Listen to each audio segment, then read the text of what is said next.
I'm Kathleen Anderson. I'm the Chief Legal Officer at CrowdStrike, and I have Eben Kaplan with me, who is our Senior Director of Strategic Advisory Services. And so what that means is I work with CrowdStrike customers in a proactive manner to either develop strategies to avoid bad things from happening or strategies to respond effectively when bad things do happen.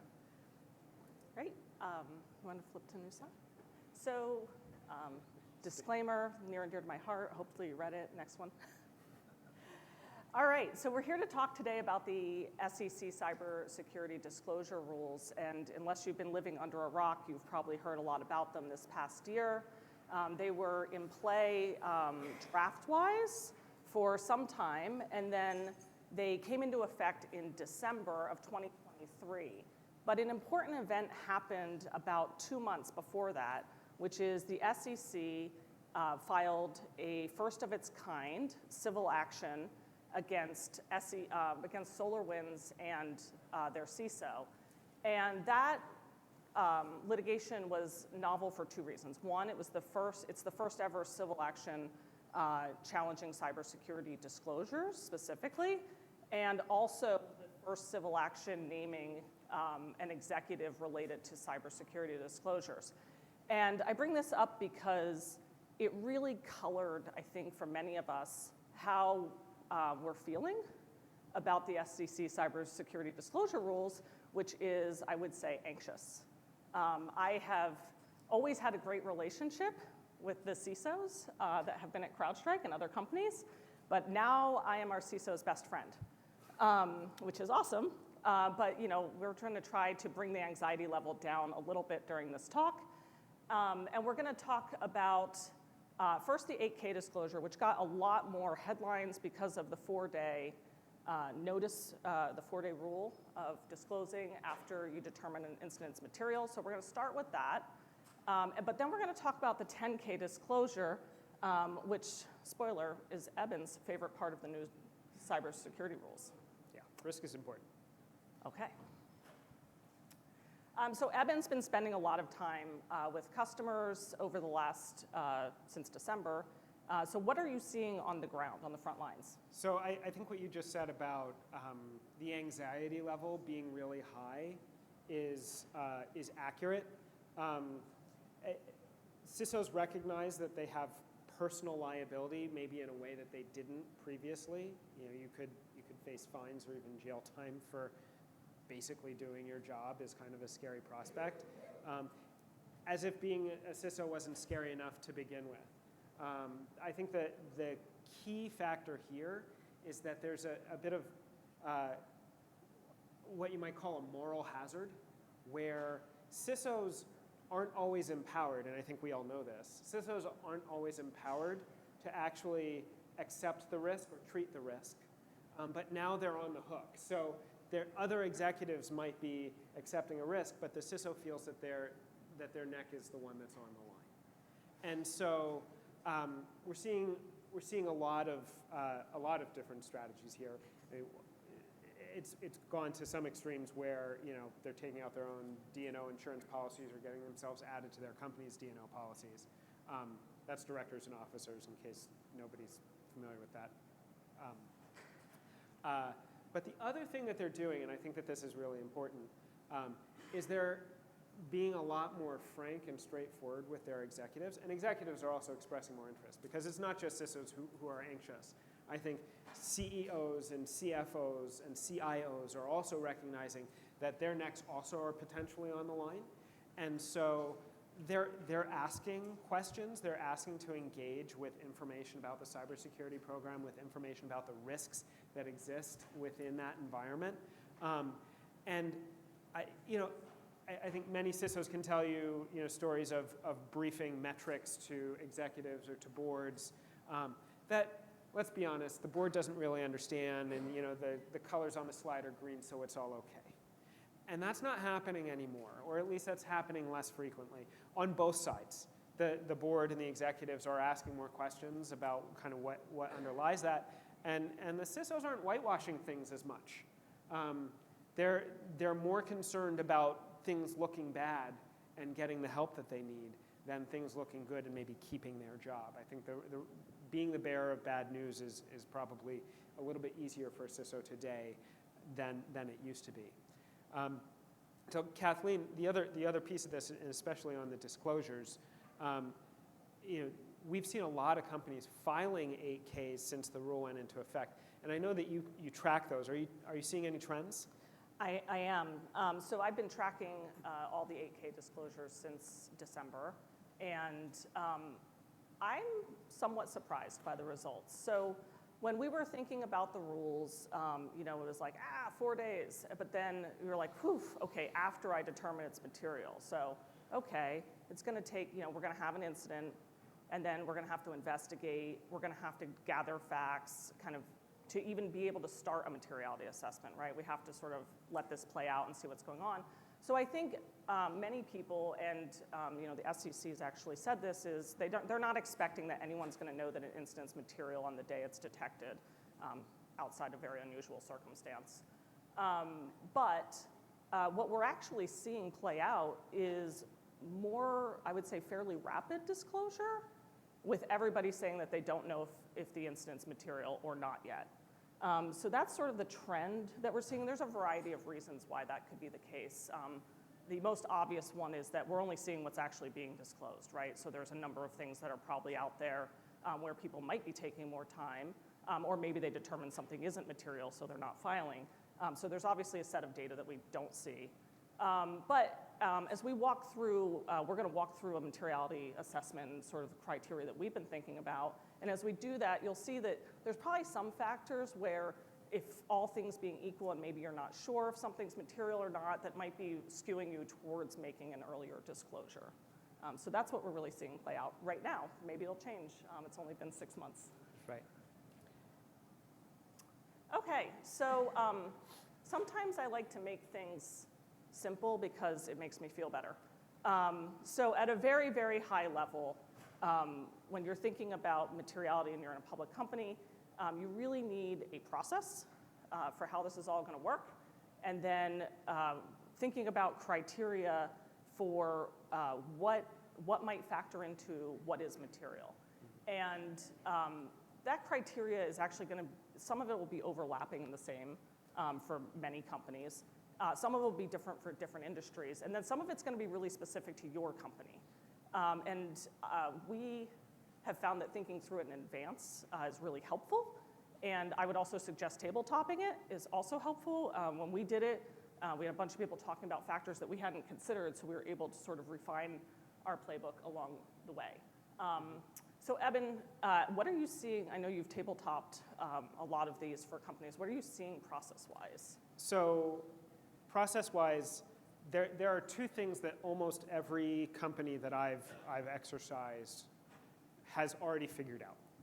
And that is having an escalation mechanism, so some sort of trigger from their SOC to their CSIRT or whatever that incident response team is, to this materiality committee. So, whether it's a certain severity level or some other trigger, they're very good about having defined some sort of notification process to kick off this materiality review. And they are pretty good about defining who is going to make that decision. So they've defined a materiality committee or a disclosure committee. So those are the two things that folks have been getting right. I think that the two things that probably have been getting overlooked a lot is the iterative piece. So, like Kathleen said, there are some folks that are going to disclose fairly quickly, but I think the intent of the SEC rule is that it would be a deliberative process and that you wouldn't necessarily be disclosing the day that you realize that you have an incident, which some organizations have done. And so that materiality committee needs to reconvene periodically and say, have we learned new information? Does that change our decision?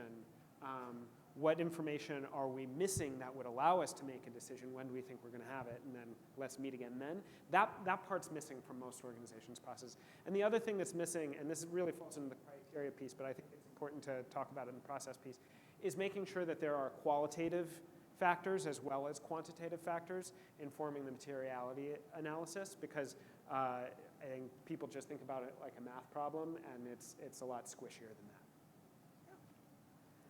So, Kathleen, every time that not every time, most of the time that I work with a lawyer, they want me to write less.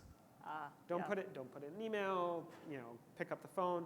But this is sort of the counterexample, and you're one of the lawyers who's told me to write less. So why do we write more in this case? It's true. Normally we want people to write better and also less. No, this is actually, I think this is really interesting because there's different strategies, and this is one where we're at. When I think about what this looks like when it's under scrutiny, it's really a solving backwards problem, which is if you decide not to disclose something because you make a decision that it's not material, however, it was of a nature that you at least had to go through the analysis, that's likely one where you may have to defend that decision later. And later is probably not a month or even maybe a year later. It could be much later. Everybody's left the building. Nobody remembers anything. Maybe you're sitting around with someone else's decision.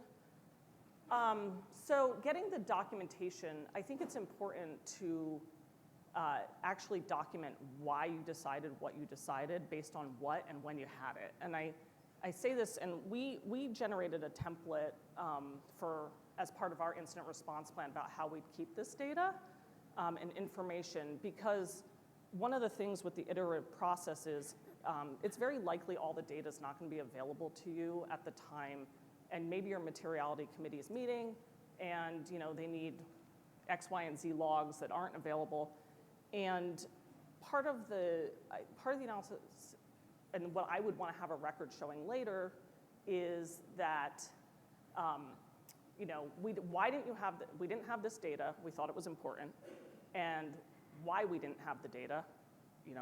Perhaps you're rebuilding machines, and when you expect to have it. We expect to have it next week. We expect to have it in 2 months, or we expect that we will never have it. I think that's also important. Like, why didn't you have this data? Because it's never going to be available. So that's one thing on the documentation, because I really think if you are being challenged that maybe you made the wrong decision on whether or not something's material, I would much rather be in a place where I have documentation that I ran a good and thorough process, even if I came to the wrong conclusion, as opposed to not, the SEC thinks you came to the wrong conclusion, and you're scrambling to show that you ran a good process. So I will also flag that most of us are used to talking about breach counsel and those particular attorneys who help us. If I were doing this, I would strongly consider bringing in not just your corporate attorneys who are used to dealing with materiality assessments. I would actually think about bringing in attorneys who do SEC enforcement, white-collar defense. The reason being, they will know what the SEC will want to see, and they will help you get all that together. Mm-hmm. So I want to talk about some of the other folks that should be in the room. Right? Great. SEC Defense Counsel is great. But in terms of those decision makers, counsel is going to be advising the decision. Who makes the decision is something that I've seen really vary from company to company. So the usual suspects are the CEO, the CFO, the general counsel. But they're not the only ones. They might be the ones kind of making the decision, or they might be the ones recommending a decision to the board or a subset of the board, like an audit committee. Often that kind of group of CEO, CFO, general counsel is informed by others. So outside counsel being one, the CISO obviously, members of the business. So there's sort of this group of people who are informing and providing all the sort of different information and facts and their perspective. There's a group of deciders or recommenders, depending on how the organization has structured it, and then there's a decision maker. And I think it's important to have a small decision-making body. 3 is probably a good number. I think if you're trying to get a group of 5 or 10 to come to consensus, that's going to get ugly. But that's also, I think, why sometimes we see the audit committee or the board actually being the ultimate decision-making body, is it allows for a little bit more robust conversation at the executive level. If the CFO reports to the CEO and they disagree strongly, letting the board sort of sort it out rather than just letting the CEO overrule the CFO is probably a good way to do it. So and that's very much about the personalities and the relationships and how what your organization is used to. There are a lot of different permutations. I don't think there's a right answer. It's kind of what's right for your organization. Okay, so we're going to walk through some of the criteria that we thought about, which we've documented in our playbooks about things to think about ahead of time when you're not in the thick of it, so that you can sort of have a first start, I would say, and then likely every incident is unique, and so there'll probably be things you missed, but better to start with a plan than no plan. So I found this exercise to be very interesting at CrowdStrike, which is, I think I've done a tabletop probably twice a year, every year that I've worked there. But this one had new faces at it because now we ran a tabletop on what a materiality assessment would look like, and my corporate lawyers were in the room. And that was their first tabletop, which was very interesting. Investor relations was in the room. Marketing was in the room. And so I say this because everybody has, I think if you went around the company and asked people what they think would make an incident material, they would have very different answers probably on their lens that they look through for their job. And of course, the SEC has its own definition. But I do think that it's important to get these views in the room. And so starting with information security, which is probably at the heart of an incident, what are you seeing folks looking at, and what are we thinking about? So it is the heart of the incident, but it's not actually the heart of what makes something material. And but that doesn't mean that there aren't some really important things that the InfoSec team is going to bring to that conversation. So factors that would influence the materiality of an incident. Is this a new and novel attack? Or did you get hit with the same ransomware that 20 other companies got hit with in the last 2 months? Similarly, were you the only victim, or was this a campaign that simultaneously affected many organizations? What was the root cause? If you were able to determine root cause, did it come from internally, or did it come from a third party? Because that might actually really influence some of the other things, like the legal liability piece on this slide. The CIA triad is actually a pretty useful tool for thinking about impact, especially when you're talking to business leaders. So, was the confidentiality of data affected, or was it the integrity of data? That can have a major bearing on the materiality of an incident, depending on what data it was and how it was affected. The blocking and tackling of InfoSec, how quickly you were able to detect and how quickly you were able to contain, in addition to reducing the overall reducing the overall outcomes if you were able to be fast, also can help with your reputation. If you're able to say, hey, look, we were able to identify this within 2 hours and it was contained within 6. And yeah, there was something that happened, but we were on top of it. That makes you look competent, and that can speak to the reputational piece. And actually knowing the threat actor, if you can get attribution, also can inform a materiality analysis, because if you understand a threat actor's motives, then you can understand their likely next steps and what the future impact to your organization might be. So Kathleen, I realize not the CFO, but I do think you dabble in the financial space a little bit in as much as some of these calculations come into play. So can you talk a little bit about some of the calculus that goes on there?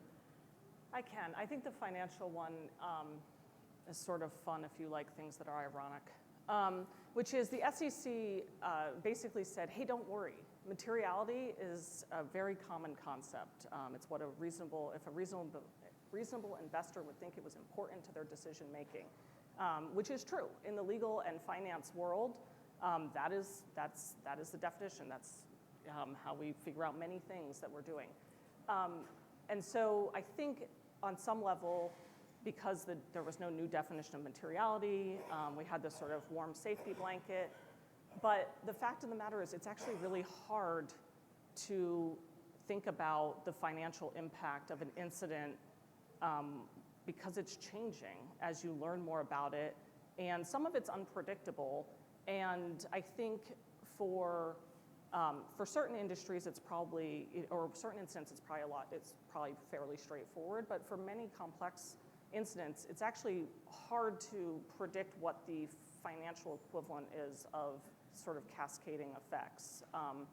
And so, Eben, I know you and I were talking this morning about operational impact and some unusual ones that do have financial impact that's kind of hard to predict, and also some companies that Eben's worked with that have great playbooks on this. Yeah, so I think there's, when you're thinking about the nexus between financial and operational, there are some organizations that really have a good handle on what operational disruption means to their business, but a lot of it's some of the nature of their business. So there was a manufacturing organization that was compromised and filed an 8K, but they waited a long time to do it. And when you read their 8K, they're saying, well, we knew that we were going to recover manufacturing, we just weren't sure how quickly we were going to do it. And so it wasn't until we got to the point a month or more in and realized that we weren't going to make our quotas for the quarter, that's when we determined that this was material and that we needed to report it. They could only do that because they were able to understand how quickly they produce things and what that means in terms of their bottom line. Now, manufacturing is fairly straightforward. Other ones that are straightforward are things like e-commerce, right?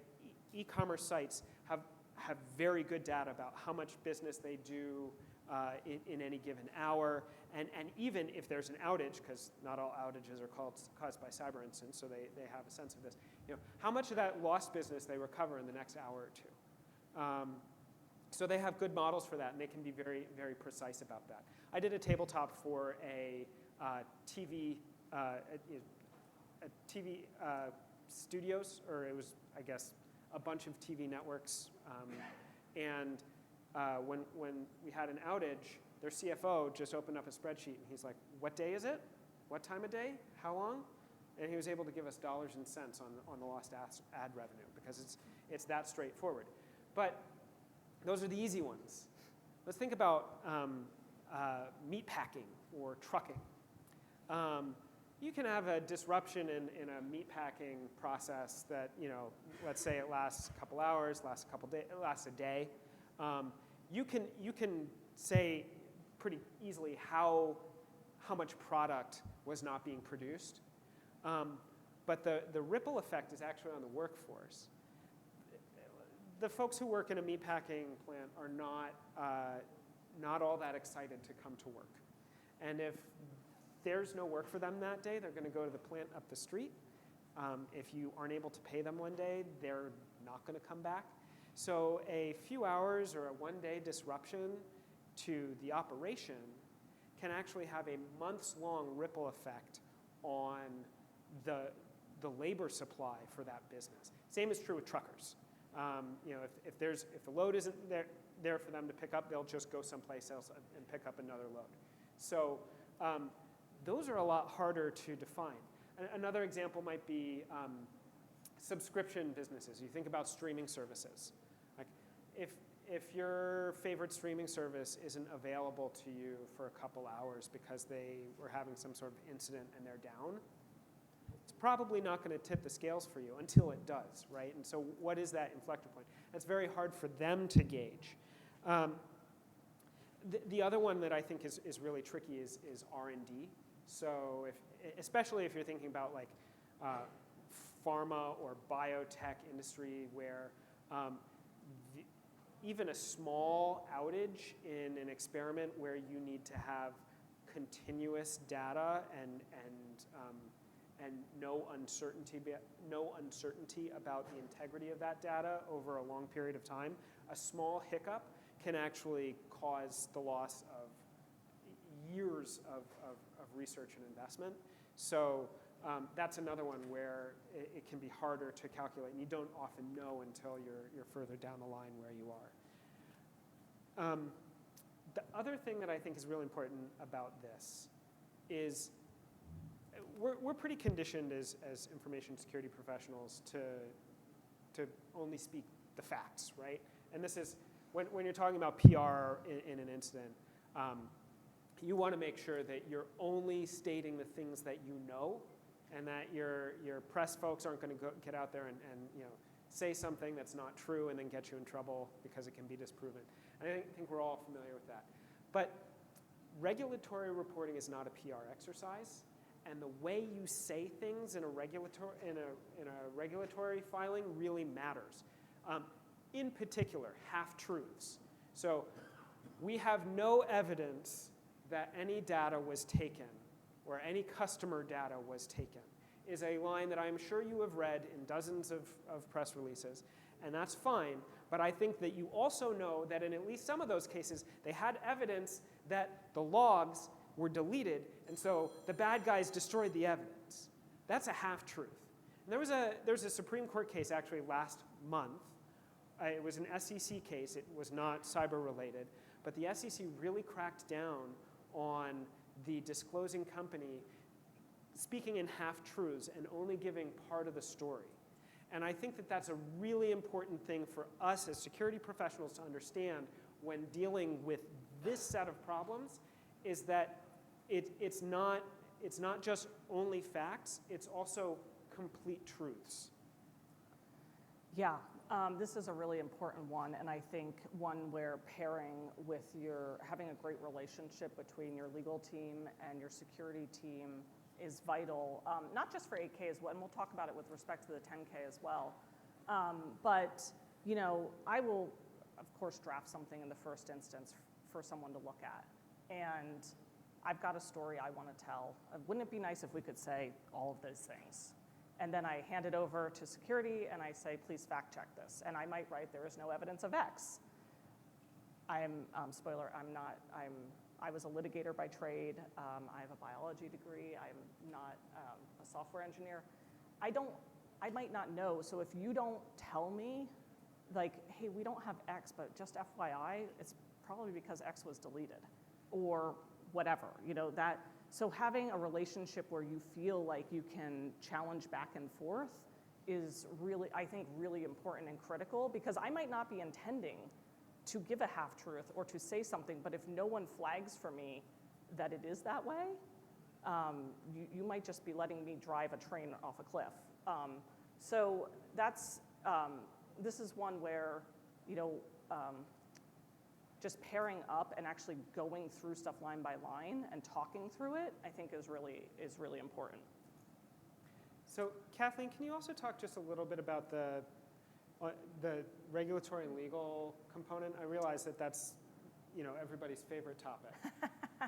Well, it's in my job title, so I guess I get this one. So regulatory and legal, I actually think is like mostly kind of the most uninteresting thing about the materiality assessment. But this, mostly because it kind of rides off all the other factors, right? So I think I'd be hard pressed to come up with a company nowadays that isn't subject to multiple privacy regulations, and then you overlay regulatory, and then everybody has their contractual obligations, of course, that they've signed up for. And a lot of that fallout and cascading effect for your materiality analysis is really going to ride on what data was compromised and how it was compromised and what systems. And some of it, of course, the operational impacts can also have effects, right? If you're unable to meet sort of contractual commitments to deliver products, something like that.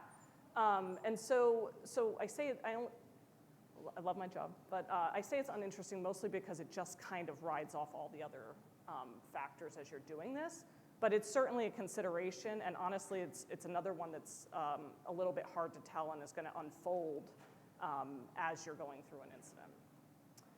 But that's a great segue into partners and customers whom you often have contracts with, and how we think about that here as part of our playbook.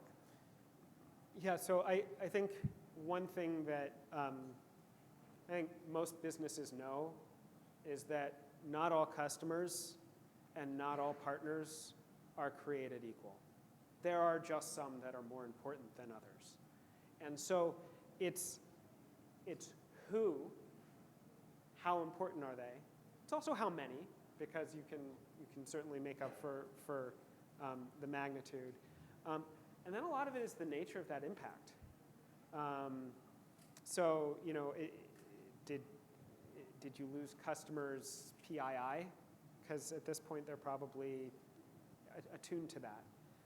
But if your customer is another business, and actually you are the vector for an attack on them, well, that's certainly something. Or maybe you provide a critical service to them, and the attack, the incident that you're experiencing is creating business disruption for them. Maybe they have to file an 8K because it's material. That certainly would influence some of the materiality, your own materiality analysis. Right. Or maybe it's you can imagine a situation where an incident might not be material to you, perhaps just because you're a very, very large public company and it's not necessarily material to you, but it could impact one of your customers in a way if you're like a key provider for them, such that it's material for one company but not another. That can absolutely happen. And then I think you need to think about, well, what's the benefit of filing anyway, particularly if you're kind of on the fence. And so communicating with the other stakeholders as part of these incidents is also going to be key. Because you may think if you're sort of like, well, I'm not really sure, I think it's probably not material, but you absolutely know another disclosure is coming out. And I probably should have mentioned this with regulatory as well, which is if you absolutely know you're going to have a regulatory disclosure, then maybe you want to think about just taking the risk of not filing off the table.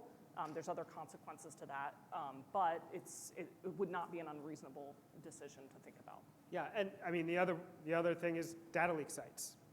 If your information is up on a DLS, then maybe you're more inclined to file an 8K because everybody knows about it anyway, and at least now you can kind of tell a little bit of your side of the story. Yeah. Which I think comes to the reputational piece, right? A lot of that's just how are you managing the narrative. The decision to disclose whether it's material or not is part of the decision to kind of control the narrative. We see a lot of organizations that have sentiment tracking, so you can monitor how effective you are at influencing those conversations and assuring your customers. And I think that's because, and we were discussing this morning, the reputation is really a factor that is informed by people who are never in the room, right? It's what do other people think about you. So you can't, that's much harder to forecast. But there are ways to measure it, and over time, if you're being deliberative, I think that's a useful input. Yeah, this is one where during the tabletop, I thought we got some very interesting feedback from different stakeholders. Whether investor relations thinks something has reputational impact or marketing can vary because they have different viewpoints that they're looking from. So I thought this was some of the more surprising and interesting conversations during our tabletop.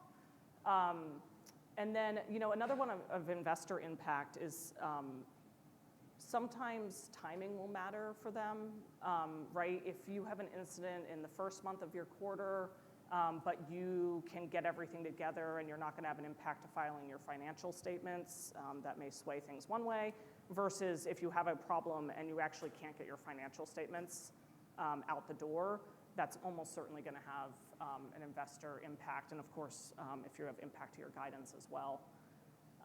So yeah, lots of fun things there. Yeah. To think about. We saved the best for last. Yes. So I Kathleen said before, I think I've said this too.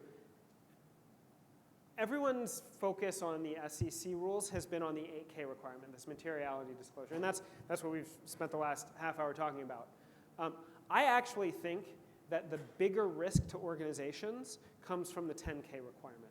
Because every organization, whether you have experienced a breach or not, if you're a publicly traded company, you have to put in writing what you're doing about managing cyber risk. That means that you're going on record telling a regulator, these are the things that we do. Well, guess what? Somebody's going to make a mistake. Somebody's going to overstate something, and or some lawyer's going to try to tell a story that the security team didn't know about, and turns out that that story was just wishful thinking. Yep. And now you have, something does happen, and the SEC comes back and says, you said you were doing this, but how did that happen if you were doing this? And now you're caught in a lie. And that's going to result in sanctions. So that's one piece of it. I think the other piece that makes risk the more compelling component of the SEC rule is that if you look at other regulations that are in the works, other things that are coming both internationally and kind of at the state level or for different sectors like the New York State DFS law, risk management and risk assessment is a constant theme in those. And so breach disclosure is kind of always going to be a reactive thing, but risk management and risk disclosure is going to be something that is required for multiple regulatory frameworks in the future. So there's a lot of value in getting this right now. I think maybe a good place to start here is maybe Kathleen, if you could, since you were involved in writing CrowdStrike's 10K and trying to comply with these rules, how did you approach that? Yeah, this was a fascinating experience, and I'm happy to be able to talk about it a little bit. So the first thing I would say is one of the sort of positions we took from the get-go is that the 10K is not a marketing exercise. CrowdStrike is a cybersecurity company. We do love to market. The wrong place for that is in the 10K disclosure, and I would suggest that that's true for every company. The reason being is that every single statement that you put in there has liability attached to it potentially. So if you put it in there, it better be right and not misleading. And so the other thing I'll say is the 10K, I'm going to assume most people in here don't have too much to do with 10Ks, but it is a group exercise. It is a group drafting exercise. So the attorneys are involved, the finance team is involved, the auditors are involved, the outside counsel is involved. There are many chefs in this kitchen. And so this year, of course, it was brand new. So we asked for, we usually just, get like sort of a straw man of, so that we're not creating the wheel from outside counsel. And then, we take that and we worked with it with our security team. And I will say, if you haven't filed yet your 10K, start early on this disclosure. We started early, and I actually thought I was like, wow, we're starting really early. That was a very good idea by my team, so yay. Because it took time to get it right. And also your CISOs are really busy, so it's good not to jam them up with work. So we got a straw man, and then we took it, and we worked through it with our security team, and then I sat with our CISO on a Zoom, and we read it line by line, and said just one sentence at a time, or even one clause at a time for some sentences, is this true? And then again, with the challenging and having a great interaction there, I would, like if it said, we have a team that does X, I just ask the question, who is that team? I just want to make sure we're all on the same page about I was like, who at this company does this? Are we really sure? Okay, great, it's that team, wonderful. And I just recommend it because a lot of things came up where mostly it would be that I had a different understanding than our CISO of what something meant, and I wanted to make sure that we were all singing from the same hymnal if we have a challenge to that, right? So making sure that what I thought this meant is also what he thought it meant. Also, I had a lot of anxiety about the word remediate or remediating, and just, making sure, because I'm thinking about it, like the SEC's disclosures are really meant for everybody to read, right? Not a lawyer and not a CISO. And so I wanted to make sure, like, what does an everyday person think remediate means, or other technical words, right? And trying to make sure that we're not putting something out there that's misleading to someone that's, just a general investor. And so I just found it to be a very, very fascinating exercise. So I have this beautiful disclosure that the CISO and I agreed on, and I'm super happy. And then it goes to outside counsel and the auditors, and it comes back. And they, of course, are working with many companies and seeing what people are disclosing, so they're offering these helpful suggestions. And I see these red lines come in, and I'm looking at them, and I was like, who put this in here? And they were like, then I said, why is this in here? And what I found out is, like, well, it'd be nice if you could say that. And I was like, huh. So, I got a lot of feedback from people who don't work at the company. And some of the suggestions were good, right? Like some things were, oh, actually we do that. And yeah, I can see where, that's helpful. And some of them I was just sort of, again, with thinking about like putting things into the document and attaching liability to them, you have these requirements, and of course you might want to say more than the bare minimum for obvious reasons. But I think there's a balance there, right? And so some of it, I would just ask everybody in the room, like, why? Why are we saying this? It's not actually required. Do we need to? Do we want to? Is there a purpose for this? So anyway, it was a very fascinating exercise, and I look forward to it again next year. I think a lot of that echoes some of conversations we're having with our clients around making sure you're confident saying what you're saying. The flip side of that is at the risk of echoing Donald Rumsfeld, identifying the known unknowns, figuring out what your blind spots are, and making sure that everyone has a shared understanding of that, so you don't go making definitive statements about this crap that you have no idea what you're talking about. Or going and doing some analysis to try to minimize what those blind spots are.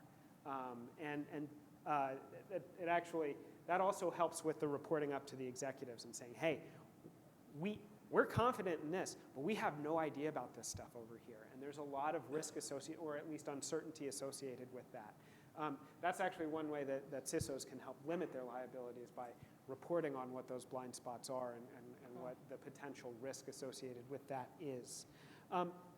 The other thing, and this is less about the 10K and more about just risk management in general, security teams need to understand their business, and businesses need to understand how cyber risk maps to enterprise risk.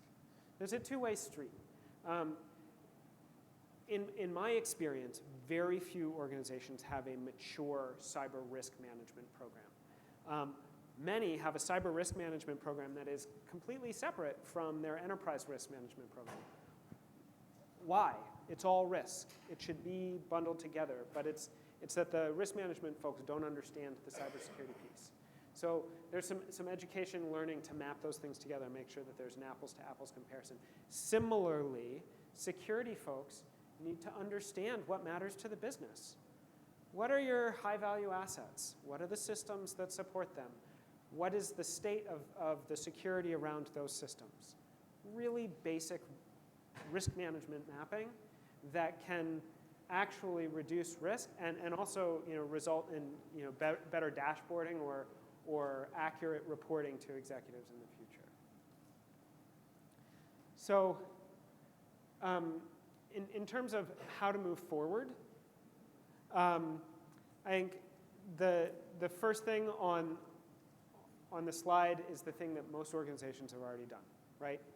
You've reviewed your IR process. You make sure that you have something that your incident responders are escalating to a materiality committee, and that materiality committee actually knows who they are and that that's going to happen. And then you can start testing and maybe talking a little bit about some of those criteria that committee would apply. That's also a good time to start talking about that risk management process. that's a long road to maturity. That's not something that gets fixed, you know, in a couple months. That's something that gets fixed over the course of several years. But starting to review that, starting to identify and agree on those blind spots, and then you can practice. And also, there are going to be more regulations coming. So making sure that you understand what they are and making sure that the process that you've designed for this thing are also going to work for those things. Yeah, I'll just replug the tabletop. I will say I watched so many light bulbs go off with folks that hadn't done a tabletop before, and you know, actually seeing their work for some of the people that had designed the process, seeing it in play, and then having someone take notes about the discussion so that you can go back and really look and think about refining your process. So it was one of the best tabletops I think we've done for that reason, just because there were so many new stakeholders at the table. So I think we're at the end. We're being told Q&A. We're happy to take questions. I believe there are microphones here in the middle if anyone has any questions. Or shout them out. Hello, I have one. With regards to those 8K, 10K, and all those disclosure that now, and especially also with regards to civil litigation that CISOs will end up having to deal with, do you see a ripple effect that CISOs will now have to push the boundary and report to the board? Because in the end, the materiality decision, it's not on the CISO, it's going to be on the business, either CEO or CFO. Or just having documented, the CISOs documenting their perception of the risk would be enough for them to get away from, especially litigations? I think it probably depends on whether the CISO is also a decision maker. If they're not a decision maker, then documentation to the stakeholders may be sufficient. But I think a more pragmatic way to go about it is actually just starting the relationship early. In my view, the CISO should be talking to the board or the audit committee quarterly probably, so that there's always that cadence there and that relationship and that trust. And so I think I also think that if you are putting stuff in writing because you are that concerned, I think that also maybe says something about your job, and you should really think about that too. In terms of the way the SEC is evaluating breaches and these notifications, are they doing it purely through a legal lens, or do they have a team of cyber folks too, kind of saying that they have good insights into, for a particular industry, like kind of what the standard is in terms of capability, what someone should be doing? Because I would think that there are vast differences in people's understanding of what's reasonable versus not reasonable, and are they coming into that with a tech-informed view, or is this purely like a legal view?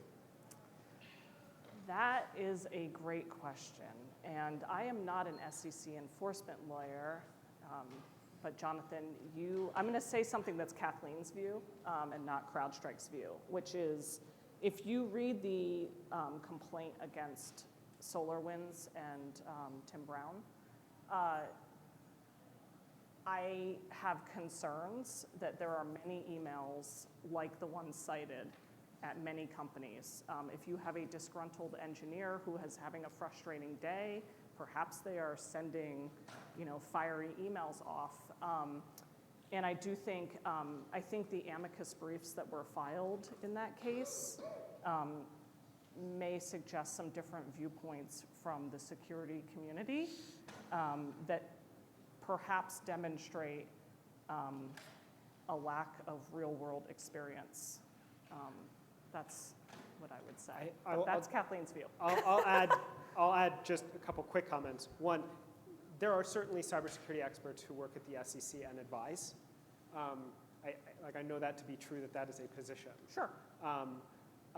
But also, the assumption, for example, that organizations would understand the materiality of operational impacts, I think speaks to the gap of knowledge in terms of what it's like when the rubber meets the road. Yeah. Thanks for the presentation. So curious about what you think the SEC is thinking in regards to securing third parties. I noticed some terminology around third parties and, securing contractors or non-employees, vendors, that type of thing. But it was really vague in my opinion, so curious about your insight on that. Yeah, there's definitely a specific requirement to disclosure risk management with respect to third parties. I think that is very likely coming out of SolarWinds as a supply chain attack. The short answer is there's not a lot of guidance. Yeah. And I think we are all, it falls, I'd say that there's no standard. yeah. And there's probably not going to be a standard for some time. But to the degree that there is, it'll probably be from reading those 10Ks over time and kind of seeing if organizations gravitate towards sort of a set standard of practices. Yeah. So, and we're being given the sign that we're at time. So thank you all. Thank you, everyone.